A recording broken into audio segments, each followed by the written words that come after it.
Let's make a husband's lunch box. Monday to Wednesday അല്ലെങ്കിൽ Thursday വരെ ചോറ്, സാമ്പാർ, മോരുകറി, പപ്പടം, അച്ചാറ്, മെഴുക്ക് വരട്ടി, തോരൻ അങ്ങനെ ഇരിക്കും. അപ്പം ഒരു തേഴ്സ്ഡേ കഴിഞ്ഞ് ഫ്രൈഡേ ഒക്കെ ആകുമ്പോൾ എനിക്കൊന്ന് റിഗ്രറ്റ് അടിക്കുക, ഇവിടെ പാവം എല്ലാ ദിവസവും ചോറും ഈ മെഴുക്ക് വരട്ടിയും സാമ്പാറും മോരുകറിയൊക്കെ തിന്നുമ്പോൾ മടുപ്പാവുണ്ടാവും. അപ്പം ഞാൻ വിചാരിക്കും കുറച്ച് വെറൈറ്റി ആയിട്ടുള്ള എന്തെങ്കിലും ഉണ്ടാക്കി കൊടുക്കാമെന്ന്. അപ്പം ഞാൻ അങ്ങനെ പുതിയ പുതിയ ഐഡിയാസൊക്കെ കണ്ടുപിടിക്കും. അതായത് പുതിയ പുതിയ എൻ്റെ കുക്കിംഗ് സ്കിൽസ്, കുക്കിംഗ് ക്രിയേറ്റിവിറ്റീസൊക്കെ ഞാൻ പുറത്തേക്ക് എടുക്കും. അങ്ങനെ ഞാൻ ആലോചിച്ച് എൻ്റെതായ രീതിയിൽ കുറേ സാധനങ്ങളൊക്കെ കണ്ടുപിടിക്കും.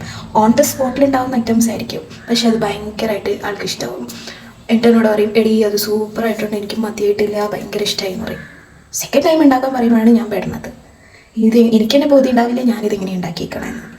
അങ്ങനെ ഞാൻ ഒരു തവണ ഉണ്ടാക്കിയിട്ട് ആൾക്ക് ഭയങ്കര ഇഷ്ടമായിട്ട് സെക്കൻഡ് ടൈം എന്നോട് ഉണ്ടാക്കാൻ പറഞ്ഞിരിക്കുന്ന സാധനം ഇന്നത്തെ ലഞ്ച് ബോക്സിലേക്ക് വരുന്നത് ക്യാരറ്റ് ഫ്രൈസാണ്.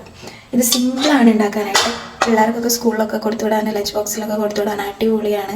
ഭയങ്കര സിമ്പിളാണ്, ഭയങ്കരമായിട്ട് ഇഷ്ടപ്പെടും. ഇതിൻ്റെ കൂടെ ഒരു സാലഡോ ഒരു അച്ചാറോ ഉണ്ടെങ്കിൽ സൂപ്പറായിട്ട് കഴിക്കാം. ക്യാരറ്റും ക്യാബേജും മാത്രമാണ് ഇതിനകത്തോട്ടുള്ളത്. ഭയങ്കര സൂപ്പർ. അപ്പോൾ ഇത് അവൾക്ക് ഭയങ്കര ഇഷ്ടമായിട്ടുണ്ട്. അപ്പം ഞാനിത് ലഞ്ച് ബോക്സിൽ സെറ്റ് ചെയ്തിട്ട് കൊണ്ടുകൊടുക്കട്ടെ. Okay, by.